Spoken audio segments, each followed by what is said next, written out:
Hello every one, ഏവർക്കും വിൻസ്പയറിൻ്റെ PYQ hunt four HSA സീരീസിലേക്ക് സ്വാഗതം. PYQ ഹണ്ടിൻ്റെ മൂന്നാമത്തെ ക്ലാസ്സിലാണ് നമ്മളുള്ളത്.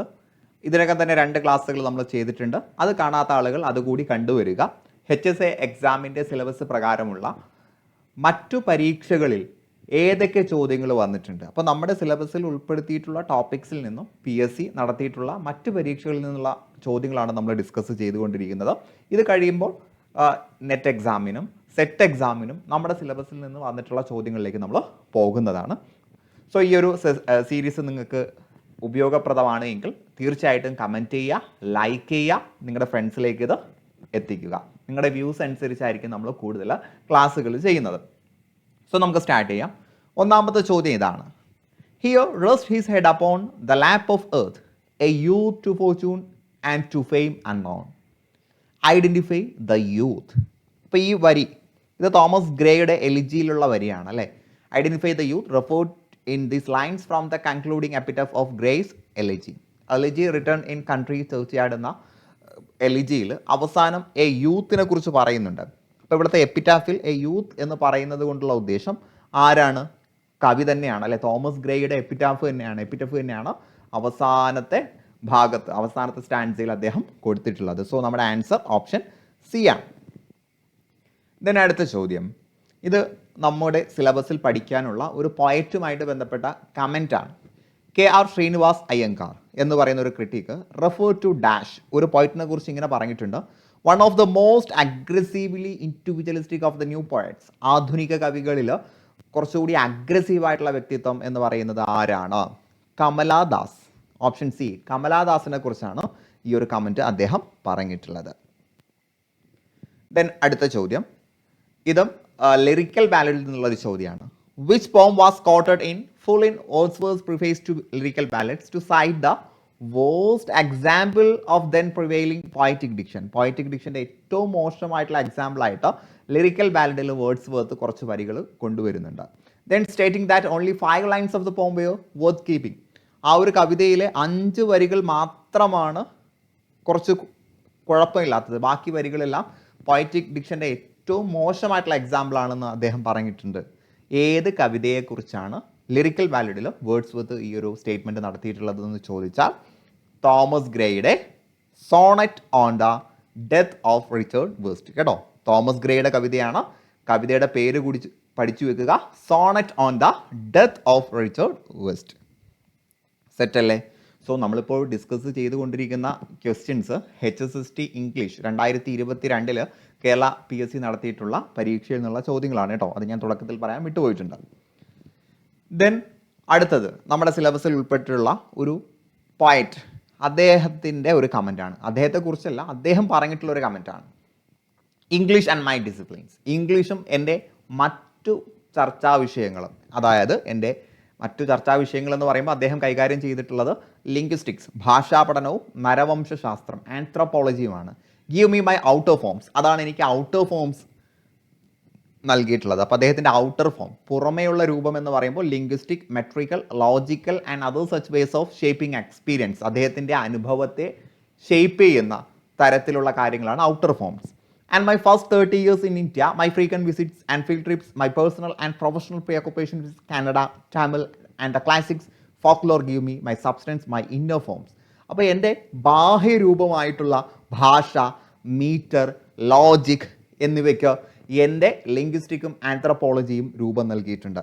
എന്നാൽ എൻ്റെ ആന്തരിക ഭാവത്തിന്, ഒരു കവിക്ക് ഏറ്റവും പ്രധാനം ഇന്നർ ഫോമാണ്. ഇന്നർ ഫോമിന് രൂപം നൽകിയത് കന്നഡ, തമിഴ് ക്ലാസിക്കുകൾ, ഫോക്ലോർ, നാടോടി കഥകളൊക്കെ ഞാൻ വായിക്കുമ്പോഴും അത് എക്സ്പീരിയൻസ് ചെയ്യുമ്പോഴുമാണ്. അപ്പോൾ എൻ്റെ ഇന്നർ ഫോമിനെ ഷേപ്പ് ചെയ്തത് കന്നഡയും തമിഴും ക്ലാസിക്സും ഫോക്ലോറാണ് എന്ന് പറഞ്ഞിട്ടുള്ളത് ആരാണ്? അപ്പോൾ ക്ലാസിക്സ് ആൻഡ് ഫോക്ലോർ എന്ന് പറയുമ്പോൾ തന്നെ നിങ്ങൾക്ക് കിട്ടിയിട്ടുണ്ടാവും AK രാമാനുജൻ പറഞ്ഞിട്ടുള്ളൊരു കമൻറ്റാണിത് കേട്ടോ. AK രാമാനുജനാണ് ഉത്തരം. ദെൻ അടുത്ത ചോദ്യം, which of the following statements are not true about the dramatic monologue Ulysses written by Tennyson. Ulysses ടെനീസൻ്റെ ആണ് അല്ലേ, ടെനീസൻ്റെ ആണ്. ആൽഫ്രഡ് ലോർഡ് ടെനീസൺ എഴുതിയിട്ടുള്ള യുളീസസുമായിട്ട് ബന്ധപ്പെട്ട തെറ്റായിട്ടുള്ള പ്രസ്താവന. നമുക്ക് തെറ്റാണ് വേണ്ടത്. The poem is composed on blank verse. Blank വേഴ്സിൽ തന്നെയാണ് എഴുതിയിട്ടുള്ളത്. നമുക്ക് തെറ്റാണ് വേണ്ടത്. സോ നമുക്ക് എലിമിനേഷൻ ടെക്നിക്ക് യൂസ് ചെയ്യാം. ഒന്ന് ശരിയാണ്. അപ്പോൾ നമ്മുടെ ഉത്തരത്തിൽ ഒന്നുണ്ടാകാൻ പാടില്ല. അപ്പോൾ എയും സിയും ഔട്ടായിട്ടുണ്ട്. Then it is one of the several poems that Tennyson composed in response to the death of his friend Arthur Henry Hallam. Alfred Lord ടെന്നീസന്റെ വളരെ അടുത്ത സുഹൃത്താണ് ആർതർ ഹെൻറി ഹാലം. അദ്ദേഹത്തിൻ്റെ മരണശേഷം അദ്ദേഹത്തിൻ്റെ മരണത്തിനോടുള്ള റെസ്പോൺസ് ആയിട്ട് ഒരുപാട് കവിതകൾ അദ്ദേഹം എഴുതിയിട്ടുണ്ട്. അതിൻ്റെ ഭാഗമായിട്ട് എഴുതിയിട്ടുള്ള ഒരു കവിത തന്നെയാണ് നമുക്ക് പഠിക്കാനുള്ള യുളീസസ്. അതും കറക്റ്റാണ്. സോ 2 നമ്മുടെ ഉത്തരത്തിൽ വരാൻ പാടില്ല. അപ്പോൾ ഓപ്ഷൻ ബി വെട്ടാം. ഇത്രയും അറിയുന്ന ഒരാൾക്ക് തന്നെ കണ്ണടച്ച് ഉത്തരം ചെയ്യാൻ പറ്റും. ഓപ്ഷൻ ഡി ആണ് ഉത്തരം. ഇതാണ് എലിമിനേഷൻ ടെക്നിക്കിൻ്റെ ഉപയോഗം. Then അടുത്തത് Tennyson based on his two-sided view of Ulysses on book 11 of Homer's Odyssey and Canto 26 ആണ് of Dante's Inferno. ഈ കവിതയിൽ യുളീസസിൻ്റെ 2 ഭാവങ്ങൾ അദ്ദേഹം എടുത്തിട്ടുണ്ട്. അത് ഹോമറിൻ്റെ ഒഡീസിയിലെ ബുക്ക് നമ്പർ 11 ആണ് അല്ലേ. ബുക്ക് നമ്പർ 11 ഡാൻറ്റയുടെ ഇൻഫോണയുടെ കാൻറ്റോ, അതൊരു ബുക്ക് അല്ലെങ്കിൽ യൂണിറ്റ് എന്ന അർത്ഥത്തിന് വരുന്നതാണ്. 26 ആണ്. 2 പഠിച്ചു വെക്കുക, ഇമ്പോർട്ടൻ്റ് ആണ്. അതും ശരിയാണ്. Ulysses outlines his plans to abandon his dreary kingdom of Troy to his son Telemachus. അദ്ദേഹം തൻ്റെ മകനായിട്ടുള്ള ടെലിമക്കോസിലേക്കാണ് തൻ്റെ രാജ്യം അദ്ദേഹം എന്ത് ചെയ്യുന്നത്, ഉപേക്ഷിച്ച് പോകുന്നത്. Ulysses outlines his plans to abandon his dreary kingdom to kingdom of Troy. അപ്പോൾ ഇവിടെ കിങ്ഡം ഓഫ് ട്രോയ് എന്നുള്ള തെറ്റാണ്. ട്രോയ് എന്ന് പറയുമ്പോൾ ട്രോജൻ വാറുമായിട്ട് ബന്ധപ്പെട്ട സാധനമാണ്. നമ്മുടെ യുളീസസിൻ്റെ സാമ്രാജ്യം ട്രോയ് അല്ല, അത് ഇത്താക്കയാണ് അല്ലേ. വളരെ മൈന്യൂട്ടായിട്ടുള്ളൊരു സാധനമായിരുന്നു ഇത്താക്ക പഠിച്ചു വെക്കുക. അദ്ദേഹത്തിൻ്റെ വൈഫിൻ്റെ പേരെന്താണ്? പെനലോപ്പാണ്. യുളീസസിൻ്റെ വൈഫിൻ്റെ പേര് പെനലോപ്പാണ്. മകൻ്റെ പേര് ടെലിമാക്കസ് ആണ്. സെറ്റല്ലേ? ദെൻ അടുത്ത ചോദ്യം വില്യം ഷേക്സ്പിയറുമായിട്ട് ബന്ധപ്പെട്ട ഒരു ചോദ്യമാണ്. Given below are few statements about William Shakespeare and his legacy. William ഷേക്സ്പിയറും അദ്ദേഹത്തിൻ്റെ ലെഗസിയുമായിട്ട് ബന്ധപ്പെട്ട ഒരു ചോദ്യമാണ്. Henry VIII was the play in progress while the Globe Theatre burned down in 1613. 1613 globe theatre കത്തി എരിഞ്ഞ ഒരു സംഭവം നമുക്കറിയാം. അത് കത്തി എരിയുന്ന സമയത്ത് പ്രോഗ്രസ് ചെയ്തുകൊണ്ടിരുന്നത് വില്യം ഷേക്സ്പിയറിൻ്റെ ഹെൻറി VIII എന്ന് പറയുന്ന പ്ലേ ആയിരുന്നു. ശരിയാണ്, ഇത് ശരിയാണ് കേട്ടോ. Shakespeare left an amount of 28 shillings and 8 pence in his will. തൻ്റെ വിൽപത്രത്തിൽ 28 ഷില്ലിങ്ങും 8 പെൻസും അന്നത്തെ നാണയം ആണ് കേട്ടോ. Each for his actors friends Richard Burbage, John Hemings, Henry Condell. അദ്ദേഹത്തിൻ്റെ നാടകങ്ങളിൽ അഭിനയിക്കുന്ന അഭിനേതാക്കൾക്ക് വേണ്ടി 28 shillings അദ്ദേഹം വിൽപത്രത്തിൽ ബാക്കി വെച്ചിട്ടുണ്ട് എന്നാണ്. ഈ 28 shilling എന്നുള്ളത് തെറ്റാണ്. 28 shilling അല്ല കേട്ടോ. അപ്പോൾ രണ്ടാമത്തത് തെറ്റാണ്. The Astor Palace riot in Manhattan, used in which more than 20 lost their lives and 100 left wounded, was an outgrowth of rivalry between two celebrated Shakespearean actors, Edwin Forrest and William Charles Macready. അതും കറക്റ്റാണ് കേട്ടോ. അതും കറക്റ്റാണ്. Aster palace riot മാൻഹട്ടനിലുള്ള റിയോട്ടിൽ വെച്ച് 20-ലധികം ആളുകൾക്ക് ജീവൻ നഷ്ടപ്പെടുകയും ഒരുപാട് നൂറുകണക്കിന് ആളുകൾക്ക് എന്ത് സംഭവിക്കുകയും ചെയ്തിട്ടുണ്ട്, മുറിവ് പരിക്ക് സംഭവിക്കുകയും ചെയ്തിട്ടുണ്ട്. ഇതിന് കാരണമായിട്ടുള്ളത് ഷേക്സ്പിയറിൻ്റെ 2 ആക്ടേഴ്സ് തമ്മിലുള്ള കോൺഫ്ലിക്റ്റ് ആയിരുന്നു. അത് കറക്റ്റാണ്. അപ്പോൾ 3 രണ്ടാമത്തതാണ് തെറ്റായിട്ടുള്ളത് അല്ലേ. രണ്ടാമത്തതാണ് തെറ്റായിട്ടുള്ളത്. Then F.S. Bose in his 1896 book Shakespeare and his predecessors used the term problem plays. 1896 F.S. Bose എന്ന് പറയുന്ന ക്രിറ്റിക്കാണ് പ്രോബ്ലം പ്ലേ എന്ന് പറയുന്ന ഒരു ടേമിൻ്റെ കീഴിൽ ഷേക്സ്പിയറിൻ്റെ 4 നാടകങ്ങൾ പരിചയപ്പെടുത്തിയിട്ടുള്ളത്. ഏതൊക്കെയാണ് ആ 4 നാടകങ്ങൾ? All is well that ends well, measure for measure, Troys, Criseyde, Troilus and Criseyde, then Hamlet. ഈ 4 നാടകങ്ങളെ പ്രോബ്ലം പ്ലേസ് എന്ന ഹെഡിങ്ങിൻ്റെ കീഴിൽ F.S. Bose 1896 അദ്ദേഹത്തിൻ്റെ പുസ്തകത്തിൽ രേഖപ്പെടുത്തിയിട്ടുണ്ട്. ശരിയാണ്, അത് കറക്റ്റാണ്. സോ നമുക്ക് വേണ്ടത് which of the above given statements are true.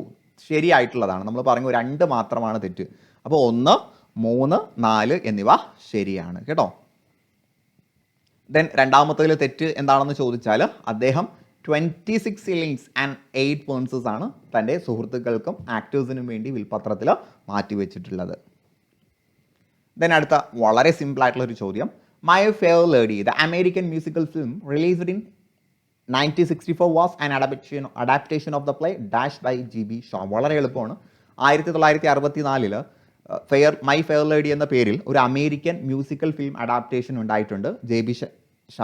George Bernard ഷായുടെ നാടകവുമായിട്ട് ബന്ധപ്പെട്ട് അത് ഏത് നാടകമാണ് എന്ന് ചോദിച്ചാൽ നമുക്ക് പഠിക്കാനുള്ള പിഗ്മാലിയൻ ആണ് കേട്ടോ. പിഗ്മാലിയൻ ഓപ്ഷൻ ഡി ആണ്. ദെൻ അടുത്ത ചോദ്യം, who says poets are the unacknowledged legislator of the world? ഈ ലോകത്തിൽ അംഗീകരിക്കപ്പെടാത്ത നിയമവിദഗ്ധരാണ്. ലോകത്തിലെ കാര്യങ്ങളെക്കുറിച്ച് കൃത്യമായിട്ട് നിയമങ്ങൾ പറയാൻ പറ്റുന്ന ആളുകളാണ് പോയറ്റ്സ്. കവികളെക്കുറിച്ച് ഈ ഒരു പരാമർശം പറഞ്ഞത് ഷെല്ലിയാണ്. നമ്മുടെ ഷെല്ലിയാണ് കേട്ടോ, ഷെല്ലിയാണ്. അപ്പോൾ ഷെല്ലി ഏത് പുസ്തകത്തിലാണ് പറഞ്ഞത് എന്ന് ചോദിച്ചാൽ എ ഡിഫൻസ് ഓഫ് പോയട്രി. സെറ്റല്ലേ? സോ ഡിയർ ഫ്രണ്ട്സ്, നിങ്ങൾക്ക് ഈ ഒരു സെഷൻ ഇഷ്ടപ്പെട്ടിട്ടുണ്ടെങ്കിൽ, യൂസ്ഫുൾ ആയിട്ടുണ്ടെങ്കിൽ തീർച്ചയായിട്ടും ലൈക്കും കമൻറ്റും ചെയ്യുക. ഞാൻ ഒരിക്കൽ കൂടി പറയുന്നു, നിങ്ങളുടെ റെസ്പോൺസ് അനുസരിച്ചാണ് നമ്മൾ കൂടുതൽ ക്ലാസ്സുകൾ ചെയ്യുന്നത്. അത് നിങ്ങൾക്ക് നമ്മുടെ ചാനൽ ചെക്ക് ചെയ്താൽ മനസ്സിലാകും. സോ നന്നായിട്ട് പഠിക്കുക. നിങ്ങൾ ആഗ്രഹിക്കുന്ന സ്വപ്ന ജോലിയിലേക്ക് എത്രയും പെട്ടെന്ന് എത്തിപ്പെടാൻ കഴിയട്ടെ എന്ന് ആശംസിച്ചുകൊണ്ട് ഞാൻ നിർത്തുകയാണ്. Wish you good luck and good bye.